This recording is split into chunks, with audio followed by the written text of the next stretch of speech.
जय Hind. NIA study hub में आप सभी का स्वागत है।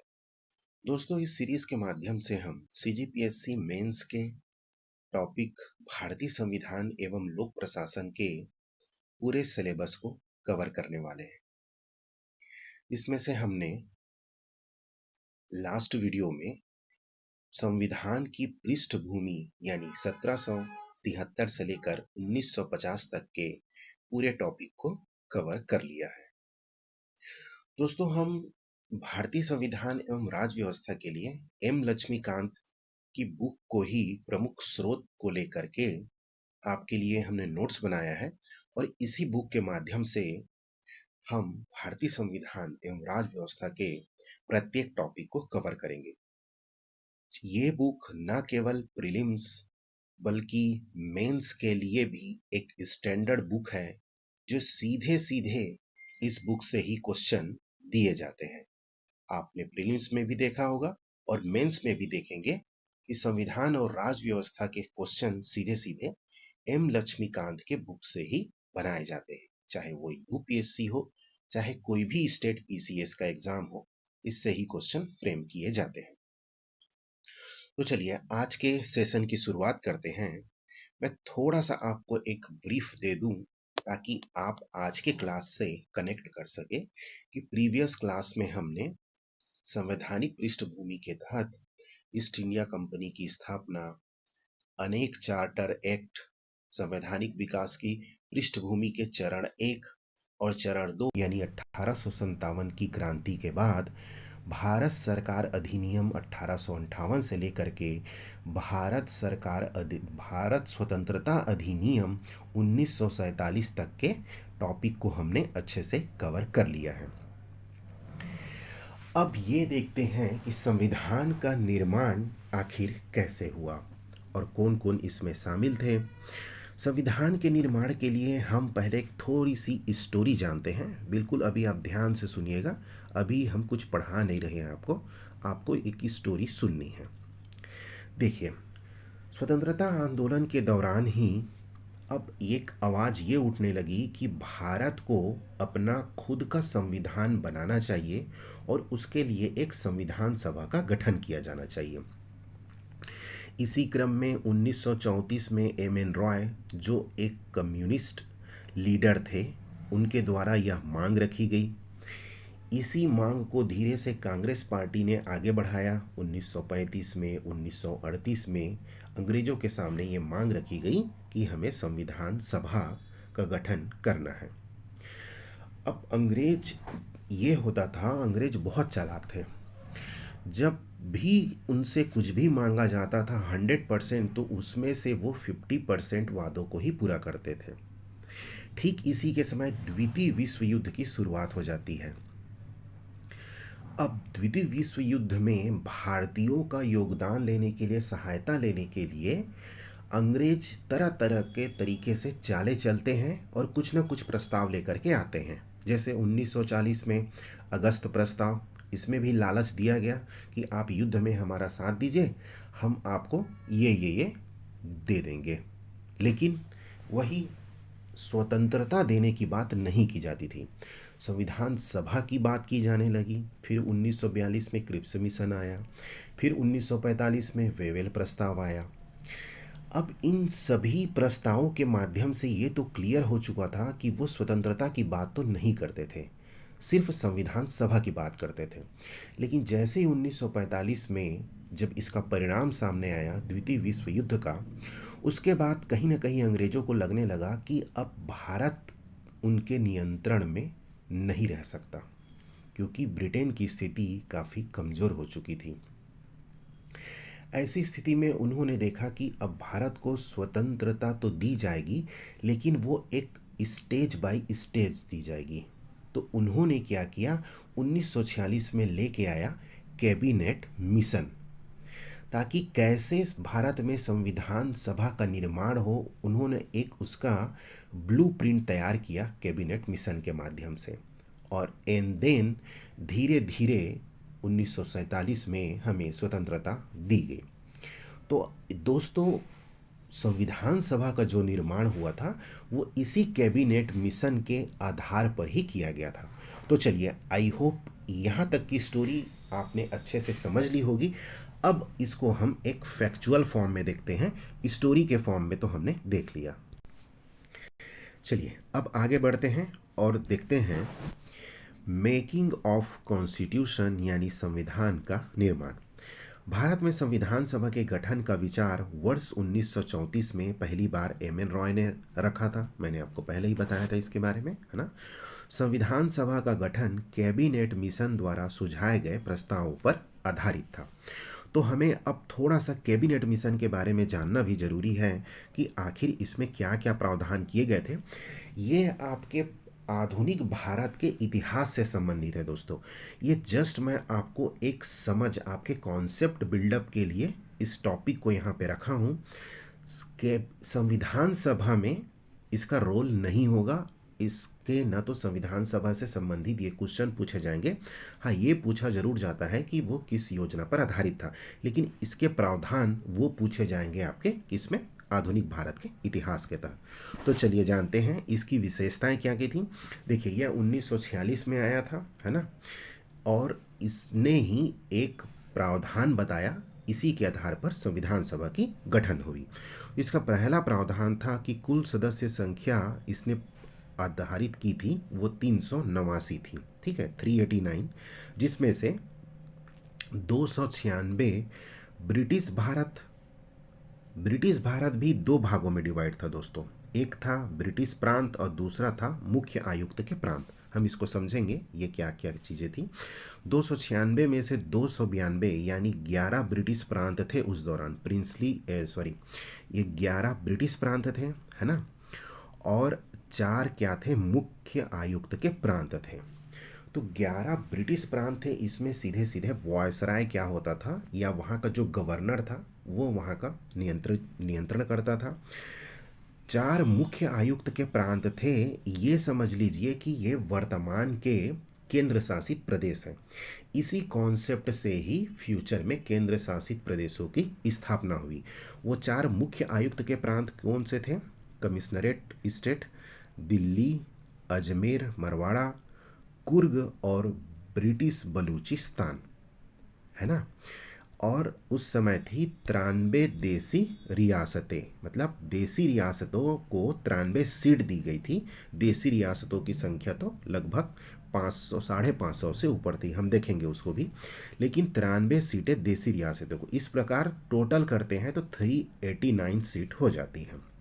अब आगे बढ़ते हैं। इसमें प्रावधान था जनसंख्या के आधार पर सीटों का आवंटन था। ये जितने भी सीट थे जो वर्तमान में राज्यसभा की सीटें या लोकसभा की सीटें हम एक जनसंख्या के अनुपात में आवंटित करते थे, उसी तौर पर ही यहाँ पर भी 10 लाख जनसंख्या पर एक सीट आवंटित की जानी थी। संविधान सभा का गठन प्रांतीय विधानसभा द्वारा अप्रत्यक्ष निर्वाचन प्रणाली पर था, न कि वयस्क मताधिकार पर।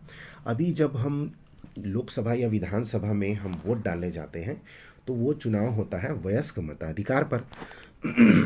लेकिन पहला जो संविधान सभा का गठन हुआ था वो अप्रत्यक्ष प्रणाली पर हुआ था, न कि वयस्क मताधिकार पर। तो इसको याद रखिएगा, ये क्वेश्चन पूछे जाते हैं।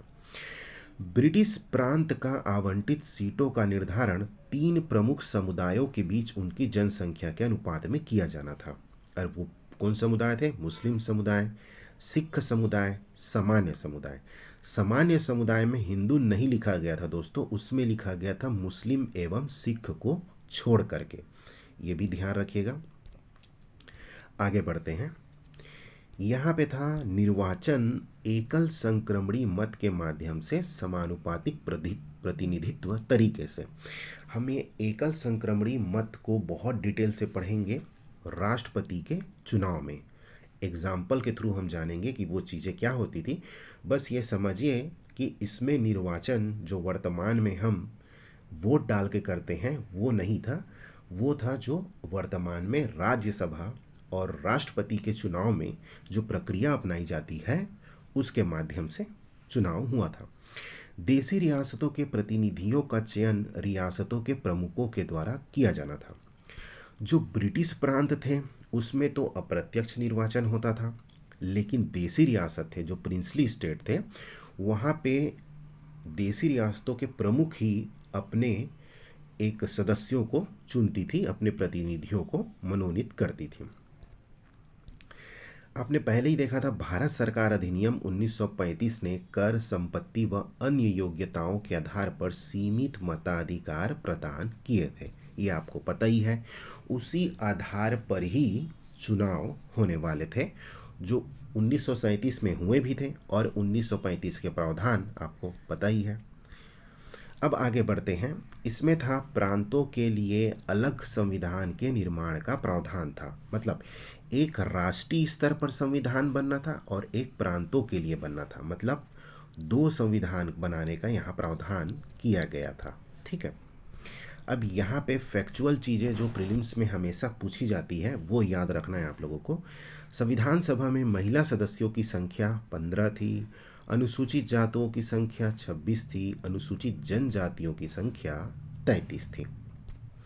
और सबसे इम्पॉर्टेंट बात ये कि हैदराबाद एक ऐसी रियासत थी जिसके प्रतिनिधि संविधान सभा में सम्मिलित नहीं हुए थे।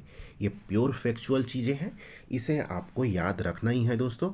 अब आपने एक ओवरऑल व्यू देख लिया कि कैसे कैसे संविधान सभा के सदस्यों को चुना जाना था, कैसे संख्या निर्धारित हुई। अगर उसी बात को मैं आपको सीधे संविधान सभा के संबंध में बता देता तो वो चीज़ें आपको क्लियर नहीं हो पाती दोस्तों। इन चीज़ों को अभी आपको याद नहीं रखना है, ये बस आपके कॉन्सेप्ट बिल्डअप के लिए गया था कि कितनी संख्या निर्धारित हुई थी, तो उसके पीछे का आधार क्या था। वो सब आधार थे कैबिनेट मिशन। आई होप ये आप बहुत अच्छे से अब समझ चुके हैं। देखिए, कैबिनेट मिशन के आधार पर ही अब संविधान सभा के लिए निर्वाचन की प्रक्रिया हुई। कब हुई? जुलाई अगस्त 1946 में चुनाव हुए 389 सदस्यों के लिए। टोटल चुनाव 389 के लिए नहीं हुआ था, क्योंकि प्रिंसली स्टेट के लोगों को तो चुनना था। तो भारतीय राष्ट्रीय कांग्रेस को 208, मुस्लिम लीग को 73 और अन्य छोटे समूहों को यानी निर्दलियों को कितना मिले? 15 सीटें मिली। देसी रियासतों की जो सीटें थी वो भर नहीं पाई, क्योंकि उन्होंने खुद को संविधान सभा से अलग रखने का निर्णय किया। यहाँ तक बहुत डिटेल से समझ आ गई। देसी रियासतों ने संविधान सभा के चुनाव में, ये निर्वाचन में भाग नहीं लिया, अपने सदस्यों को उन्होंने नहीं भेजा था। अब देखिए, अब आगे बढ़ते हैं। अब यहाँ तक संविधान सभा के सदस्यों का निर्वाचन हो चुका है। अब वो आते हैं नई दिल्ली के कॉन्स्टिट्यूशनल हॉल में, जिसे अब पूर्व संसद भवन का केंद्रीय कक्ष कहते हैं। ये प्रीलिम्स पॉइंटर है, ये आपको याद रखना है कि कहाँ बैठक हुई थी। तो पूर्व संसद भवन के केंद्रीय कक्ष मतलब कॉन्स्टिट्यूशनल हॉल में। कब हुई थी दोस्तों पहली बैठक? संविधान सभा की पहली बैठक 9 दिसंबर 1946 को। बहुत ही ऐतिहासिक दिन है। अब इसमें थोड़ा सा आपको याद रखना है कि मुस्लिम लीग इसमें शामिल नहीं हुई थी। बैठक में केवल 207 लोग ही शामिल हुए थे। ठीक है, मुस्लिम लीग शामिल नहीं हुई थी। जो उन्होंने सीटें जीती थी वो शामिल नहीं हुए, और देसी रियासतों के लोग इसमें शामिल नहीं हुए थे। कांग्रेस ने तो 208 सीट स्वयं ही जीती थी, तो बैठक में 207 लोग शामिल हुए थे। फ्रांस की तरह ही सबसे वरिष्ठ सदस्य को यानी कि डॉक्टर सच्चिदानंद सिन्हा को सभा का अस्थायी सभापति चुना गया। सभा बन के आई, जैसे विधानसभा या लोकसभा की जब पहली बैठक होती है तो हम प्रोटेम स्पीकर चुनते हैं, ये समझिए कि वही थे, और सबसे जो वरिष्ठ थे उनको ही क्या चुना गया था? अस्थायी सभापति चुना गया था। ये कार्य हुए थे 9 दिसंबर को। अब 11 दिसंबर के दिन बहुत ही ऐतिहासिक घटना होती है। वो है कि डॉक्टर राजेंद्र प्रसाद को सभा का स्थायी सभापति यानी कि अध्यक्ष चुना गया।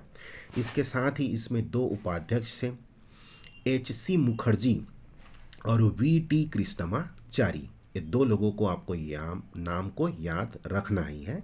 ये आपके मेंस में भी पूछे जा सकते हैं कि दो उपाध्यक्ष कौन थे। संविधान सभा की कार्यवाही पंडित नेहरू के उद्देश्य प्रस्ताव के प्रस्तुतिकरण के बाद हुई। 13 दिसंबर 1946 को पंडित नेहरू ने संविधान सभा में उद्देश्य प्रस्ताव प्रस्तुत किया। मतलब इस संविधान सभा का क्या कार्य होगा, क्या उसका उद्देश्य होगा, यह उद्देश्य प्रस्ताव प्रस्तुत किया था पंडित नेहरू ने। इसमें संविधान संरचना के ढांचे एवं दर्शन की झलक थी। मैंने बताया एक ओवरव्यू उसमें बताया गया था उद्देश्य प्रस्ताव में। अब यहाँ पे थोड़ा सा बच्चे कंफ्यूज होते हैं। देखिए 13 दिसंबर 1946 को उद्देश्य प्रस्ताव प्रस्तुत किया गया था, ठीक है। 22 जनवरी 1947 को इसी उद्देश्य प्रस्ताव की स्वीकृति मिली थी। इन दोनों डेट में आपको कंफ्यूज नहीं होना है। और एक प्रस्तुत करने का दिन है और एक क्या है, स्वीकृति मिलने का दिन है। किसकी स्वीकृति मिली थी? उद्देश्य प्रस्ताव को ही स्वीकृत किया गया था, मतलब माना गया था। फिर आगे बढ़ते हैं। इसके परिवर्तित रूप से ही संविधान सभा की प्रस्तावना बनी। यानी कि वर्तमान में जो हमारा प्रियम्बल है, प्रस्तावना है, उसका जो आधार थी वो कौन थी? उद्देश्य प्रस्ताव ही उसकी आधार बनी थी। और इसी एक ब्लूप्रिंट के माध्यम से हमने अपने प्रस्तावना को अडॉप्ट किया और उसका निर्माण किया। चलिए, अब यहाँ तक तो हमने देख ली कि संविधान सभा की स्टार्टिंग में क्या क्या स्थिति थी, क्या क्या प्रोसेस अपनाए गए थे। अब थोड़ा सा आपको जानना ये भी ज़रूरी है कि माउंटबेटन ने जो योजना प्रस्तुत की थी संविधान, आधुनिक भारत के इतिहास में आप पढ़ते हैं 3 जून योजना के जिसे नाम से जाना जाता है, या माउंटबेटन योजना। इसके माध्यम से क्या हुई, इसने कुछ ऐसे प्रावधान किए कि अब तक जो मुस्लिम लीग और देसी रियासत शामिल नहीं हुए थे ना, अब वो भी संविधान सभा में शामिल होने लगे। मुस्लिम लीग की सबसे बड़ी मांग थी पृथक पाकिस्तान की मांग। अब वो मांग अभी तक उनकी पूरी नहीं हुई थी और न ही उनको आश्वासन दी गई थी। तो आई होप माउंटबेटन के प्रस्ताव को, प्रावधान को आप अच्छे तरीके से जानते हैं। उस प्रावधान को मुस्लिम लीग ने स्वीकार किया था क्योंकि उसमें पृथक पाकिस्तान की प्रावधान किया गया था, ठीक है। अब आगे बढ़ते हैं और देखते हैं कि इसके बाद क्या हुआ। देसी रियासतों के ज़्यादातर प्रतिनिधि एवं मुस्लिम लीग के सदस्य भी संविधान सभा में शामिल हो गए। किसके बाद? माउंटबेटन योजना के बाद। तो इसी माउंटबेटन योजना ने क्या हुआ था, भारतीय स्वतंत्रता अधिनियम 1947 बना था। यही माउंटबेटन योजना है ना। तो अब इसी स्वतंत्रता अधिनियम में क्या प्रावधान किए गए थे वो भी हम देखते हैं, जिससे आगे संविधान सभा के रूप में स्थिति में परिवर्तन होता है। सभा को पूरी तरीके से संप्रभु निकाय बनाया गया, जो स्वेच्छा से कोई भी कानून बना सकती थी। मतलब संप्रभु का अर्थ ये होता है कि उसके ऊपर कोई सत्ता नहीं होती, मतलब वही सर्वोच्च शक्ति होती है, ठीक है। तो संविधान सभा को पूरी शक्ति दी गई कि उसके ऊपर अब कोई भी सत्ता नहीं होगी, वो जैसे भी चाहे अपनी इच्छा से कानून बना सकती थी। तो ये संप्रभु का वर्ड आप समझ गए होंगे, आई होप। और इसके बारे में हम डिटेल से पढ़ेंगे कब? जब प्रस्तावना में संप्रभुता का वर्ड आता है, तो प्रस्तावना के सभी की वर्डों को हम प्रस्तावना वाले चैप्टर में बहुत डिटेल से कवर करेंगे। ये बस थोड़ा सा आपको ब्रीफ करना था। संविधान सभा एक विधायिका भी बन गई। अब देखिए, संविधान सभा का जो मुख्य उद्देश्य था वो था संविधान बनाना, लेकिन इसके साथ ही इसको क्या बना दिया गया? विधायिका। यानी अब ये भारत देश के लिए कानून भी बना सकती थी। देखिए, इस कॉन्सेप्ट को आप अच्छे से समझिएगा। अभी कानून कौन बनाता है? हमारे यहाँ विधानसभा बनाती है, मतलब विधानमंडल। और सेंटर में कौन बनाता है? संसद कानून बनाती है। वैसे ही क्या बनाया गया, संविधान सभा को विधायिका भी बना दी गई, मतलब संसद भी बनाने का प्रावधान कर दिया गया, ठीक है।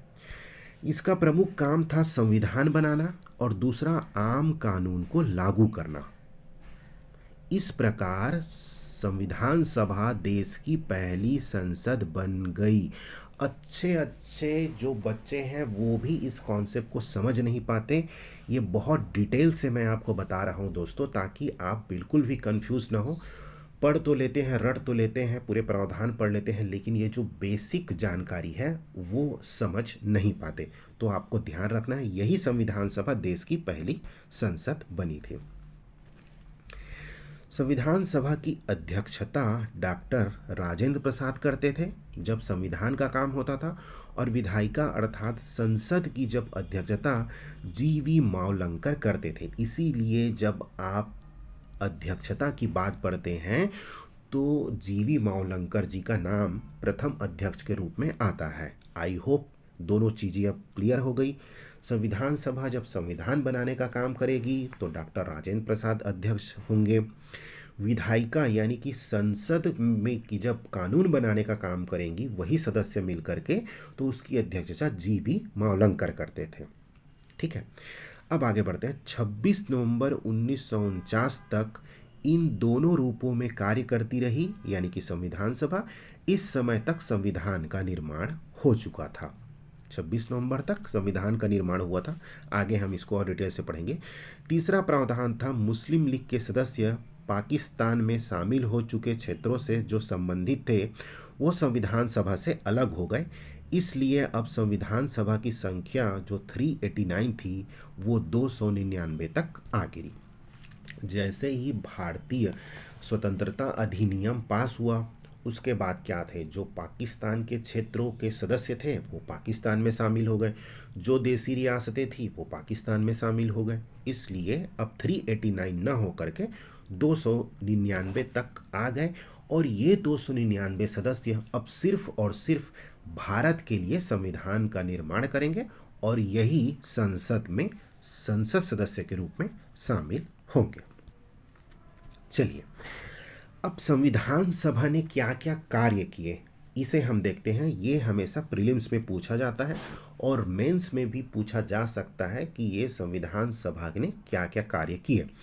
तो पहला कार्य था दोस्तों, मई 1949 में राष्ट्रमंडल में भारत की सदस्यता का सत्यापन किया। यह राष्ट्रमंडल क्या है, जो पहले जितने भी ब्रिटेन के औपनिवेशिक देश थे उनको मिलाकर एक राष्ट्रमंडल बनाया ब्रिटिशों ने, ताकि उनके साथ उनका फ्यूचर का जो व्यापार है और जो राजनैतिक स्थिति है, राजनैतिक संबंध है, राजनयिक संबंध है, ये सभी अच्छे से स्थापित हो चुके होते रहे। और इसीलिए आप देखिएगा कॉमनवेल्थ गेम होता है, यही राष्ट्रमंडल यानी कॉमनवेल्थ के जो भी सदस्य हैं उस कॉमनवेल्थ में शामिल होते हैं।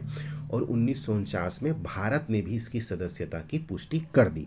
इसका ये मतलब नहीं था कि भारत अभी भी औपनिवेशिक राष्ट्र है। ठीक है, ये आपको समझ आ गया होगा। फिर दूसरा काम हुआ, 22 जुलाई 1947 को राष्ट्रीय ध्वज को अपनाया गया, क्योंकि 15 अगस्त को हमें इसको फहराना था, है ना भाई, इसीलिए हमने 22 जुलाई को ही इसे अपना लिया। फिर 24 जनवरी 1950 को राष्ट्रीय गान को अपनाया गया, 24 जनवरी 1950 को राष्ट्रीय गीत को अपनाया गया, 24 जनवरी 1950 को डॉक्टर राजेंद्र प्रसाद को भारत के पहले राष्ट्रपति के रूप में चुना गया। ठीक है, ये भी काम किसने किया, संविधान सभा ने किया था। अब देखिए, इस नोट में मैंने कुछ फैक्चुअल चीज़ों को शामिल किया है ताकि वो आपके माइंड में रहे। संविधान को बनाने के लिए 2 साल 11 माह 18 दिनों में कुल 11 बैठकें हुई। अब देखिए, प्रथम बैठक कब कब हुई थी, 9 को हुई थी, है ना, और 9 दिसंबर को 1946 से लेकर 26 नवंबर 1949 को ये कुल 11 बैठकें हुई थी। और इसमें 24 जनवरी 1950 को अंतिम बैठक हुई। इसका लॉजिक है, 24 जनवरी 1950 को ही अंतिम बैठक क्यों हुई, तो हम इस लॉजिक को थोड़ा सा समझते हैं। ये दिसंबर कर लीजिएगा आप जब लिखेंगे तो। 26 नवंबर 1949 को संविधान बनकर तैयार हो गया था, किंतु सभा के सदस्य किसी ऐतिहासिक दिन में लागू करना चाहते थे। 26 जनवरी 1950 का दिन इसलिए चुना गया क्योंकि 26 जनवरी 1930 को पहली बार स्वतंत्रता दिवस मनाया गया था। देखिए, 26 नवंबर 1949 को तो संविधान सभा ने संविधान बनकर पूरी तरीके से तैयार कर दिया था, लेकिन उसी समय उन्होंने लागू नहीं किया। वो एक ऐतिहासिक दिन का वेट कर रहे थे उसके आने का, इसीलिए वो 26 जनवरी ही वो ऐतिहासिक दिन थी जिस दिन इसे लागू किया गया। संविधान सभा में 26 जनवरी 1950 से 1951-52 में हुए आम चुनावों के बाद बनने वाली नई संसद के निर्माण का भारत का अंतरिम संसद के रूप में कार्य किया। देखिए, अंतरिम वर्ड को आप समझिए, जिसे इंग्लिश में हम इंटरिम भी बोलते हैं। जैसे अंतरिम बेल, आपने नाम सुना ही होगा, इंटरिम बेल। अंतरिम का मतलब ये होता है दोस्तों अस्थाई, मतलब कुछ समय के लिए बेल भी दिया जाता है। इंटरिम बेल का मतलब ही होता है कुछ समय के लिए बेल दिया जाता है। तो अंतरिम संसद मतलब कुछ समय के लिए ही यह संसद थी। कब तक? जब तक कि 1951-52 में चुनाव होकर नहीं आ जाते लोकसभा के सदस्य और राज्यसभा के सदस्य। 1951-52 में तो लोकसभा का आम चुनाव हुआ था, इससे लोकसभा के सदस्य चुने गए थे। तब तक यही संविधान सभा संसद के रूप में कार्य करती है। आई होप बहुत डिटेल से हमने इसको पढ़ा है, बहुत डिटेल से हमने इसको समझा है। एक बार ना समझ आए तो दूसरी बार आप इस वीडियो को देखिएगा, ताकि ये कॉन्सेप्ट आपका बिल्कुल क्लियर हो जाए। बहुत सारी चीज़ें फैक्चुअल है, डेट को याद रखना है, उसके कार्यों को याद रखना है संविधान सभा के, और आगे हम पढ़ेंगे समितियों को भी आपको याद रखना है, उसके मेंबर कौन कौन हैं। तो ये 2-3 बार के बाद ही आप इसको अच्छे से याद कर पाएंगे दोस्तों। आई होप आप यहाँ तक हम पढ़ते हैं। नेक्स्ट सेशन में हम यहाँ से शुरुआत करेंगे कि संविधान सभा में कौन कौन सी समितियाँ थी, कौन सी बड़ी समितियाँ थी और कितनी छोटी समितियाँ थी। हम इसे नेक्स्ट क्लास से समझने की कोशिश करेंगे।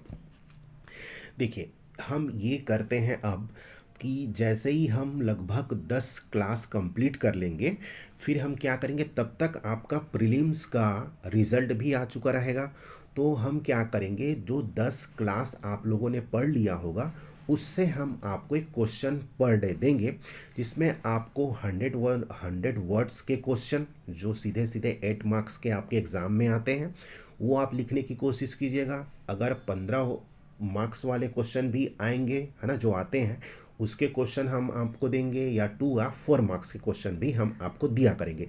इससे क्या होगा कि आप साथ ही साथ पढ़ रहे हैं तो मेंस की आपकी तैयारी भी और लिखने की प्रैक्टिस होती रहेगी। हिंदी और इंग्लिश दोनों में देंगे, दोनों मीडियमों के बच्चे आप आसानी से डेली आपको लिखना है। दूसरी बात, कोशिश करेंगे कि जब 2-3 टॉपिक ख़त्म हो जाएगा तो हम एक एमसीक्यू का भी रख लेंगे, ताकि जो प्रीलिम्स की तैयारी कर रहे हैं वो भी एमसीक्यू के माध्यम से अपनी तैयारी को और अच्छे से स्ट्रेंथ उसको दे सके। तो थैंक यू सो मच दोस्तों, बने रहिए हमारे साथ। और अभी तक आप नए हैं तो चैनल को सब्सक्राइब कर लीजिएगा, बहुत हेल्पफुल वीडियो होने वाला है ये आपके लिए। और लाइक कीजिए और ज़्यादा से ज़्यादा लोगों तक शेयर कीजिए, ताकि हमारे एनआईए परिवार को ग्रो करने में आप हमारी मदद कर सकें। थैंक यू सो मच, अपना बहुत ख्याल रखिए। थोड़ा सा मेरी तबीयत ख़राब है, इस कारण आवाज़ मेरा थोड़ा सा सर्दी के कारण भारी भारी लग रहा है। आई होप 2-3 दिन में ये ठीक हो जाएगा। तब तक के लिए अपना बहुत ख्याल रखिए। जय हिंद।